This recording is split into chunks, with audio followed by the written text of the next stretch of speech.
Loss of pressure. So this is a big one for the Volkswagen Group. It's going to tell you that you've lost your tyre pressure. Usually it'll tell you which wheel. In this case it did, so it said front right, which is driver's side front in this case. And you can also go onto your screen there, and if we press car a couple of times, you'll see it's highlighted the tyres, and it's also highlighted the fuel tankers because it's low fuel and there's an issue. It doesn't just point out the tyre that's an issue on this screen, it'll just tell you that the monitor has picked it up. So if you press reports, you'll see there's quite a few. So the one we're worried about at this point is front right tyre. So that's the warning that's going to come up on the dash. You can see it on here, but it will also come up on there. Now, there's a couple of ways we can deal with this. So we're going to have a look at it now and then go from there. So catch you in 1 second. I'll explain a little bit more about it. Right, if we take you to the door, we're on the side here because I'm stood up. It gives you what you should be doing. So you're going to see that.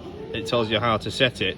And then it tells you to stick these at the right pressures. Now, if we look at this sticker just below, these are the right pressures. And it gives you a couple of options there. So what we go for, you've got here is just normal driving. That's eco driving. And that's if you drive around with a lot of weight in the car. So it'll adjust them. So it works in PSI, bars. So there we set them to the correct pressure. So this one in particular is just normal driving. So it's 2.4 bar, 35 PSI all round. So we're going to set that now, and then I'll show you how to reset the tyres. So we're at the offending wheel now, just driver's side front. So we can do the quick checks. This is why this doesn't replace having a vehicle technician check your tyre over properly. This is just if you know your tyre's okay and you can physically check it yourself, then there's no problem. So this is going around the tyre, making sure we've not got any punctures, anything obscure hanging out of it, any big slices and anything untoward on the tyre. You check the inside wall, the main bit of the tyre, and then the outside wall for any issues. If you don't see anything, happy days. If you're never sure, take it to a mechanic. One of our dealerships will look after you. So I'm going to put in inflating the tyre, just so I've covered all bases, just in case you do actually have to inflate your tyre. So we've got a tyre inflator here. It's a digital one, so it's very, very accurate. So we're going to pop it on the tyre valve, and as we checked earlier in the video, it's 2.4 this needs to be. So you'll hear some crazy noises and then it will measure. So that's 2.25. So it's not too bad. Be as specific as you can, because these are very, very accurate.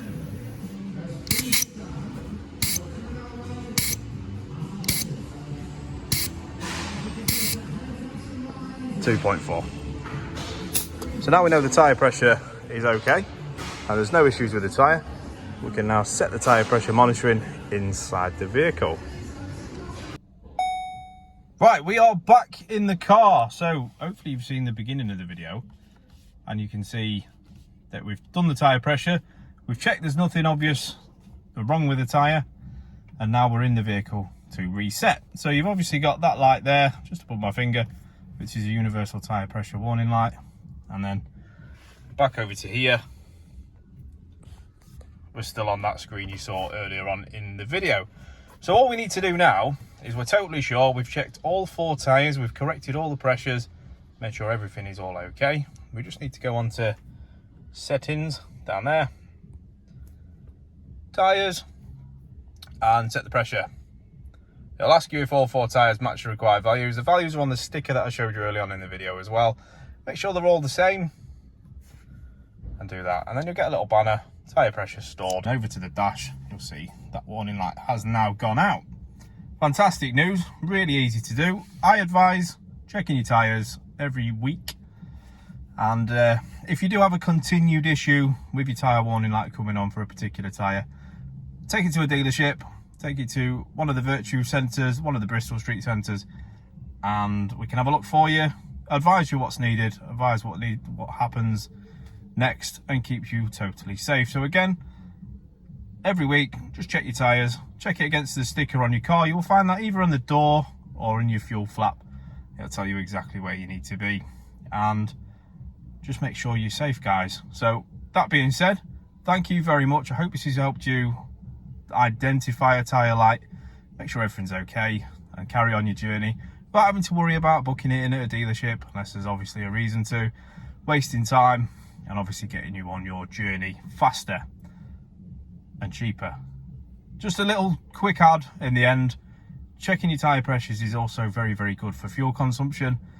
Lower the tyre pressure, it's going to create drag down the road, which is going to make your fuel consumption more. So it's going to cost you more than just to quickly check your tyres, set them to the correct pressure, and just reset the light. So every time you set a tyre light, or set a tyre, sorry, reset that tyre. So on there, set that, and then confirm, and that's you good to go. So guys, hope this has been a help, and I will see you in the next one.